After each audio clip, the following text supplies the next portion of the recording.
Okay, welcome to Sundays with the Marshmello Man. I'm the Marshmello Man, brought to you by Three Monkey Solderless, home of the world's best audio cables for your pedalboard, both AC and DC, right? Audio AC, DC 2.1 millimeter connectors.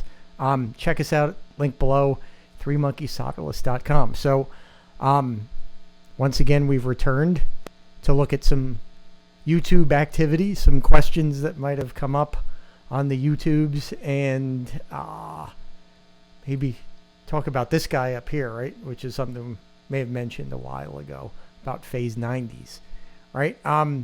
So let's just go into the questions to start. So I'm going to move the last video on screen so I can read what's going on. And as always, if you want to expand the conversation or keep going, just on this video, post some questions or comments, and then next week I'll be addressing those. So it's always good to kind of come up with a topic, and if there's not too many around, I'll always come up with something. All right, so let's start to begin. So I'm just going to go from the top, and we've got one from Johnny Echo. Hey Johnny, says, hey Ozzy, have you heard the new Mammoth Wolfgang Van Halen record? Wolfie used the original Frankenstrat and Marshall for the solo on Take a Bow. It sounds like it still has some of the special sauce there after all this time. Do you think the amp was set up similar to how it was in 1977? All right, so Johnny, yeah, I did listen to that track, and it's pretty obvious who his dad is, right? The kid seems to have an unlimited resource of musical ability at his fingertips, which is pretty cool.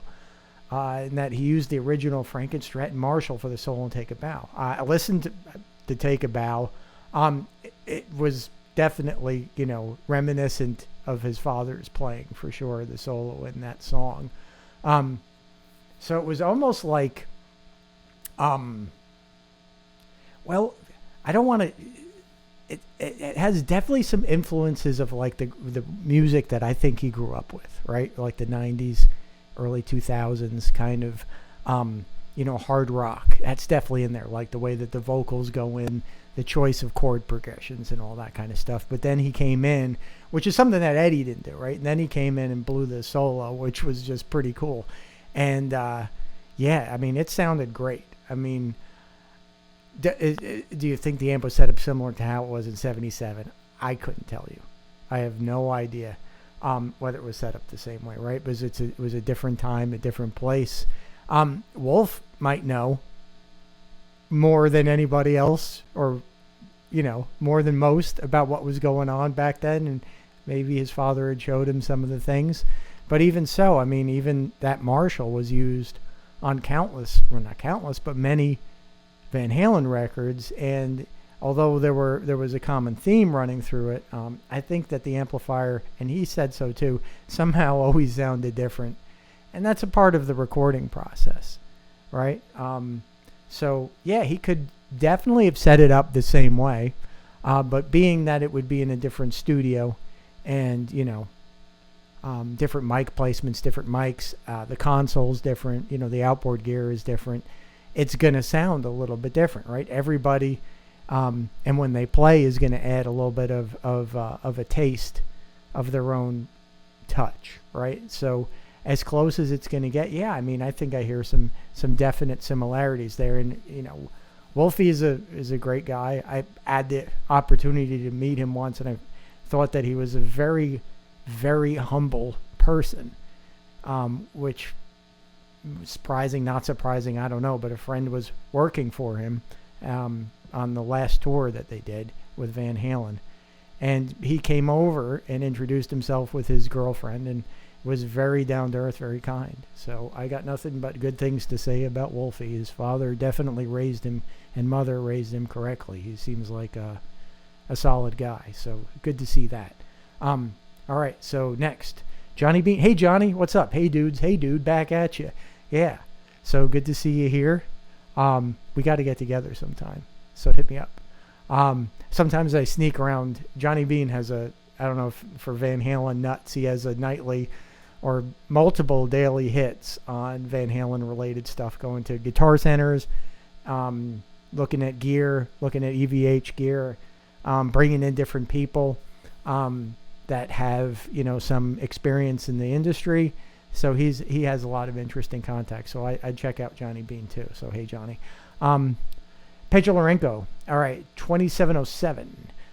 Next question. I think I read on a forum some 20 years ago that Eddie used a resistor between plates of power tubes as an attenuator. As crazy as it sounds, I tried it for 20 seconds and it worked. But I never tried it again. Almost 20 years passed. I removed the 2 inner tubes of my 100 water and soldered some 10 watt resistors in parallel, don't remember the values, and plugged them across pin 3 of the available tube sockets. Is that very dangerous? All right, Pedro. Yeah, I've heard of this for sure. I think that was something, right around 20 years ago, I guess, was when this particular possible mod was released to the world, right? So, I mean, basically what it does is it kind of creates a change in the primary impedance of the output transformer. So output transformer's primary, right, has basically, I don't know how to do this right, but it basically has 3 parts to it. My thumb will be the middle center tap, and then my 2 fingers will be the legs of the each side of the push-pull on the primary side. So the center tap goes to the B plus supply, and these 2 guys over here go to the plates on the power tubes, right, which he's talking about right there, which would be pin 3 on an octal socket for an EL34.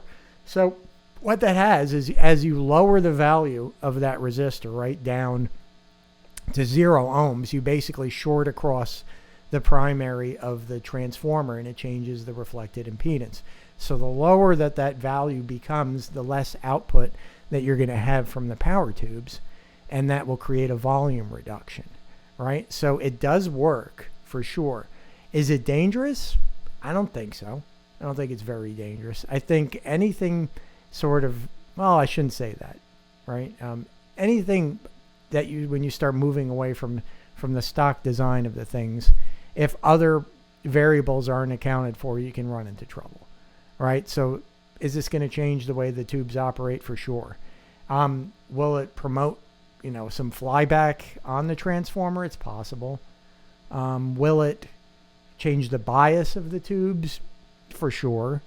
Anything set up right, I think is going to be, and taken into account, is going to be, could be safe, right? And then when you watch things, that's the most important thing. And with old tube amps or tube amps in general, is to stay on top of the maintenance, right? And watch the amplifier. Just don't assume every time that you use it that it's working perfectly. You want to, every once in a while, turn the lights off in the room, and look at the back of the amplifier, look at the tubes while you're playing, see how it's running, make sure that the tubes aren't getting too hot, that they're not showing red spots on the gray plates, right? The large gray internal structures, that kind of light charcoal gray. If you see like a cherry red hot spot on there, well, you're headed towards problems, right? So if you were doing a mod to your amp and watch it consistently, you can avoid the problems. If you just go, okay, everything's fine, and you never look at it, well, if something does happen, you might bring it to a point of blowing it up. So that's part of the danger thing. The other dangerous thing would be working on these amplifiers, right? So if you don't have experience with working on tube amplifiers, it's not a good idea to open them up and start looking around and poking around in them, because there's very high voltage in there. And even when it's unplugged, it can still retain that high voltage. It has these filter capacitors in there. I'm sure many of you are familiar with this. And they store voltage, right? They store current and voltage. And even when the amplifier is off and unplugged from the wall, if you were to create a ground connection through yourself for those capacitors, you're going to get shocked. No question about it. And if it's on, you're going to get really shocked. So, it can be dangerous. So it's an interesting sound, though. I've done it myself. It's an interesting sound. I think it's somewhat useful. It's kind of a cool trick. So thanks for putting that up, Pedro. Let's see. Next one is Dan the Tube Man. What's the secret sauce of the Marshmello amp? the secret sauce, you're about as likely to get the McDonald's secret sauce or the Colonel's secret recipe as you already get the secret sauce out of me. All right, Dan, thanks for the question and good to see you. Thanks for chiming in. All right, let's move down a little bit. I got to scroll. All right, so we have Tone Master General. All right, it's not the Postmaster, he's the Tone Master. Cool. I've heard Eddie used to run it at 220 volts and then knock his way down with the Variac. Any truth to this? It's kind of, I'm not sure exactly how I'm supposed to interpret this. So I'm going to interpret it every way possible, so hopefully I'll get the answer out of it. So I've heard Eddie used to run it at 220 volts. So let's say he were to actually go to Europe and then plug the amplifier into the line, the line voltage in England and use the amplifier that way, he would be running it at 220 volts. If it were not set up for that, obviously the amplifier would be running, close to 1,000 or over 1,000 volts on the power tubes, and that would probably not be a good thing. So we probably didn't do that. I can tell you this though. It's strange, but the 220 volt connection does create a different sound. Okay? It does. This is mainly because, all right, on a transformer, on a power transformer, again, you're going to have a large core of winds, right? You're going to have a lot of winds, and at different points, you're going to pull off for different voltage taps, right? So you're going to have 0, then you'll have like 100, 110, 230, 240, right? That's something similar, something not similar, but something that's pretty close to standard, right? If you run your amp at 220 volts, right, that you were in Europe, or you use a step-up converter to run your amp at the European wall voltages, you're going to use the whole primary of that power transformer as opposed to part of it, right? You're going to be connecting from one end all the way to the other end, and that's going to saturate more. It's going to have a different sound. Now, that is definitely audible, right? So in Blockhead days and in Three Monkeys days, well, Three Monkeys days was definitely apparent, right? Because we used to build amplifiers that were specifically wired up to go overseas, and we used to use a large step-up transformer to test them and to bias them and all that stuff. And to my ear, they sounded better, right? They just did. Something about it, they sounded fuller, they sounded richer. It wasn't dramatic, but it was noticeable, right? So that brings us to sort of like this amplifier, right? So this amplifier has a modified transformer in it, right? And it goes end to end, right? So we're not using a partial tap. It's taking advantage of that kind of a thing where you're running all sides, running all the way across. So the next thing would be, all right, let's do another interpretation. I've heard where he used to run it at 220 and then knock his way down with the Variac. Any truth to this? The other story related to this would be, I guess it was published regarding him having bought an amplifier, a Plexi or whatever in the recycler or whatever it is in LA, and brought it home and plugged it in and it didn't work. And he got pissed off because he thought he got ripped off. But apparently the amplifier was set to run at 220, not at 120. He left it on, and after a while he came back and plugged in to try it again, and it sort of worked, but the volume was very low. And that was the genesis of sort of like using the Variac. So that could be possibly what he's talking about, right? That he found that this was the way that you could go down very low volume-wise by utilizing a Variac and going down to 60 volts, right? Not 90, not 50, or excuse me, not 80, whatever. You go down to 60 volts, it's going to be very, very quiet. It's not going to be terribly usable, but yeah, I think that gave him his idea, I think, to an extent. So yes, there is truth to that. That's probably how it happened, according to him. All right, so we're going to look at, there was another comment that was in a different video. I'm going to go into just the comment section and just look at all comments. All right, and just look at this. So there was something else that was on a different video. I have to go back to channel content, comments. Take these out. All right, let's see. Yeah, so there's some other things that we can expand on from other videos, right? So in this one of the slaving marshals, we had Kalenka 7536. I hope I'm pronouncing that right. So basically, you modified the 100 watt to have a line in jack to cut the preamp and run the signal from the line out box or the load box into it to the pin P inverter, phase inverter of the 100 watt and then into the cabinet. You also said you could run the line out of the box into the input of the 100 watt, but it was uncontrollable. What if you had a clean amp then? I was thinking of doing the same thing, but I need a line box with a volume pot. Then I'd need a robust load box just for the Marshall. Then I'd go for a clean amp, then into my 412 with the sound good. Yes, it will sound good. I mean, what you're talking about now, that setup would be, I think where Eddie landed eventually would be a master head, right?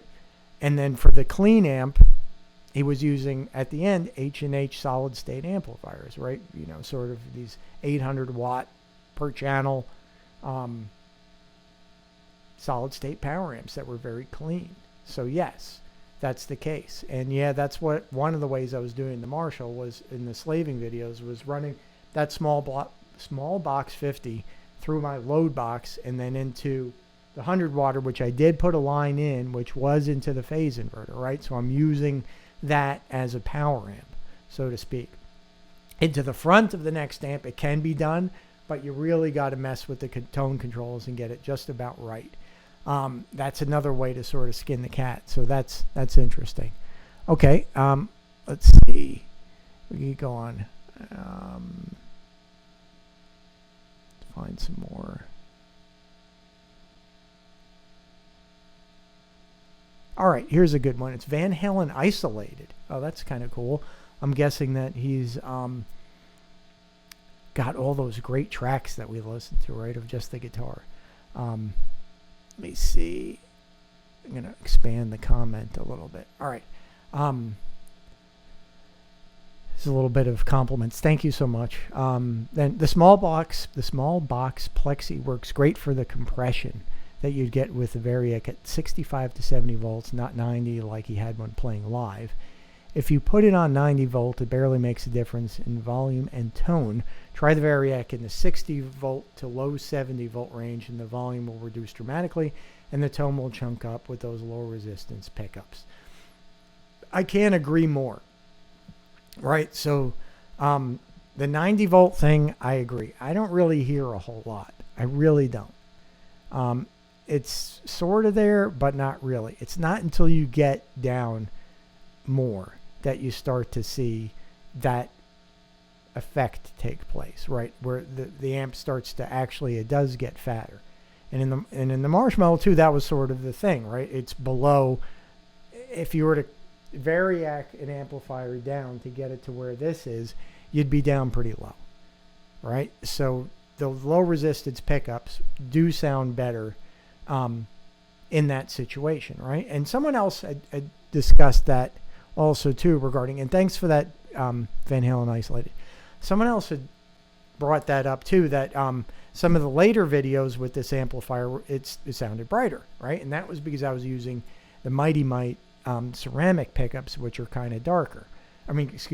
Brighter, right? So when you're looking at any amplifier, right, in any setup, everything matters, right? And especially when you're getting into these kind of like really splitty hairs kind of sounds, you're going to find that if you change something, if you've got it dialed in perfect, if you change anything, the bottom's going to fall out of the sound. So where I'm at kind of like right now, and it's sort of lining up with a lot of the things that, were sort of rumored or talked about, or had, Ed had said in interviews regarding his choice of pickups back in the day, right? So, I mean, I waver around with what that pickup would be depending upon the setup that was used.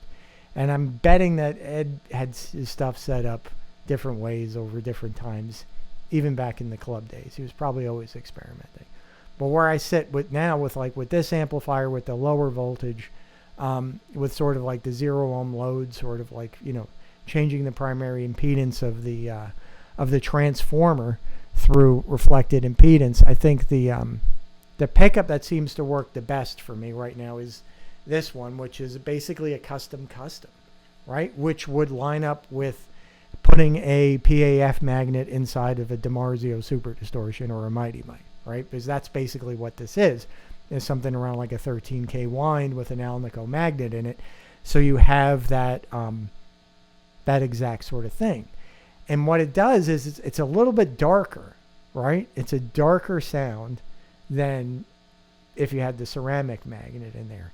And to me, that creates a kind of a glue to the sound that's required with this to get that sort of synthesizer kind of tone where it takes on more harmonics that are noticeable, and it starts to change the way that the amplifier sounds, really away from away from what we think of the standard instrument sounding like. The other thing is the guitar itself. So I kind of like a guitar that sounds kind of, for lack of a better word, rubbery, right? So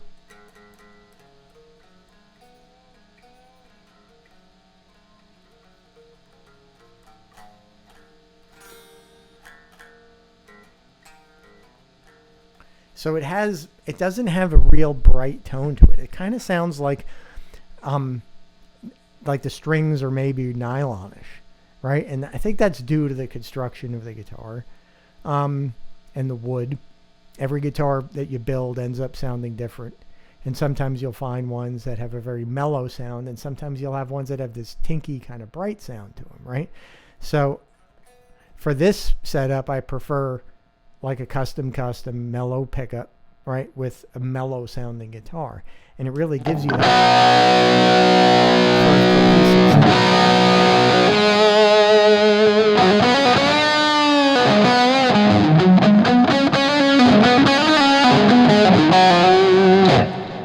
So yeah, the amplifier has a big effect on what pickups you could choose, right? So like in the forums or when people are discussing like, hey, what pickup should I try? Or, when we're talking about pickups or talking about things like that, it's almost like you could get things to work, but they got to be specific, right? So if I were to go and take, the Mighty Mite pickup, do I have a Mighty Mite here right now?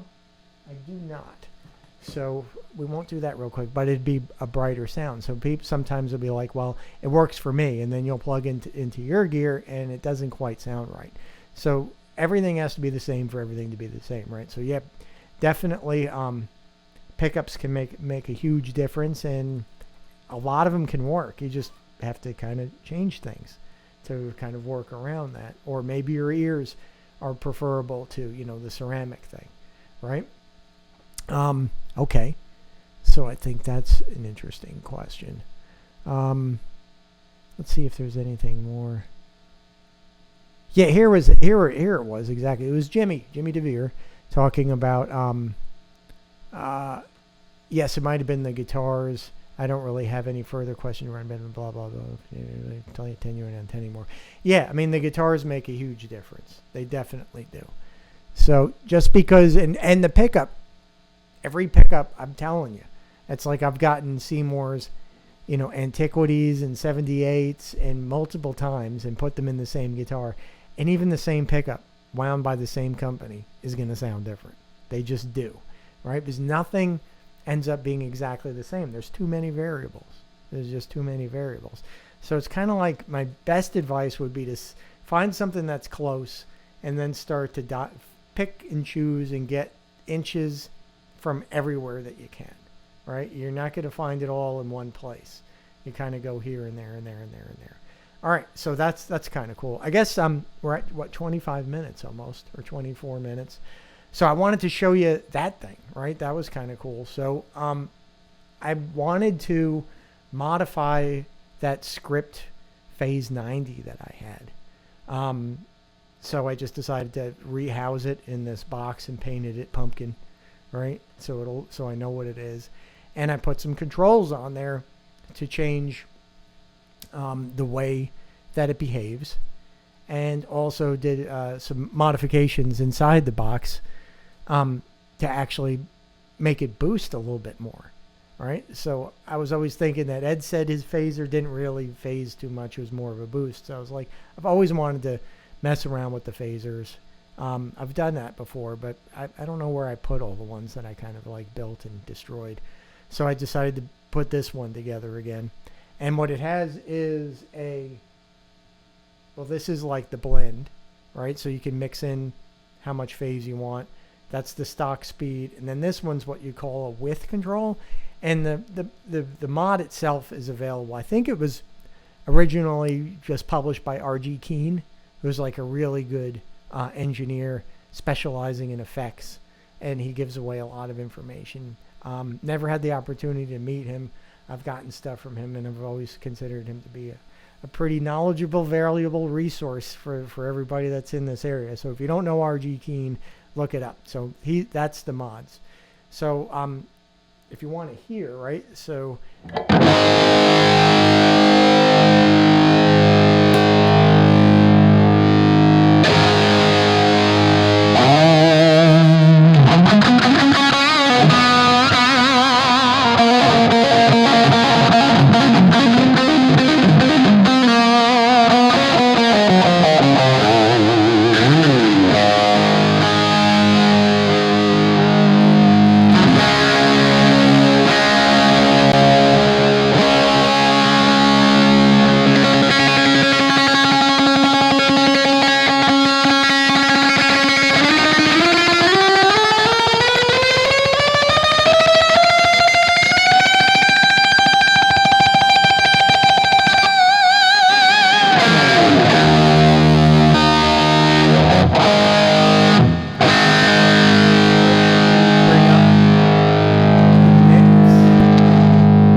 extremely phasey, but it definitely, I mean, you can hear the noise floor, right?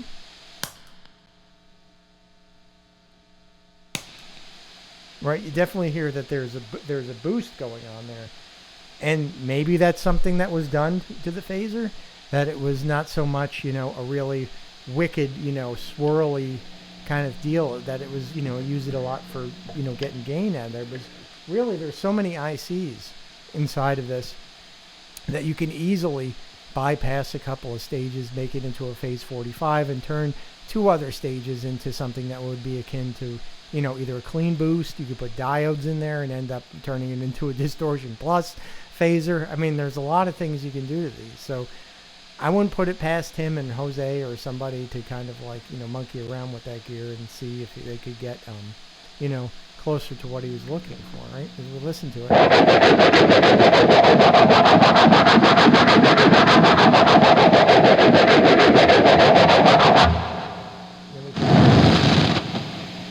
Has some DC on it, right? So that's why you hear it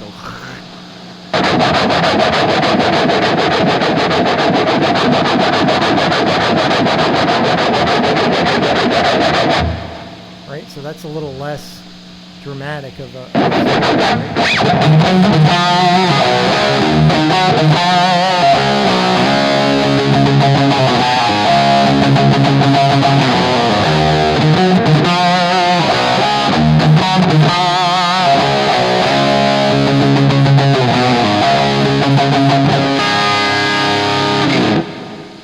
So yeah, it's something that if you guys want to mess around with something, the phasers are definitely, I think there's something to get there as well.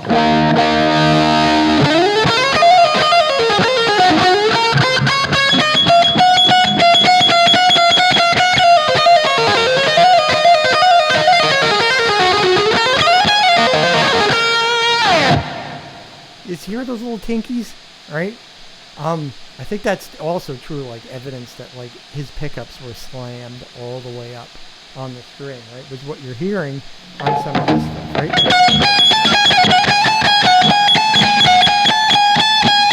Sometimes you might think it's banging the pick against the string, but it's actually right. It's the strings actually touching the bobber and creating.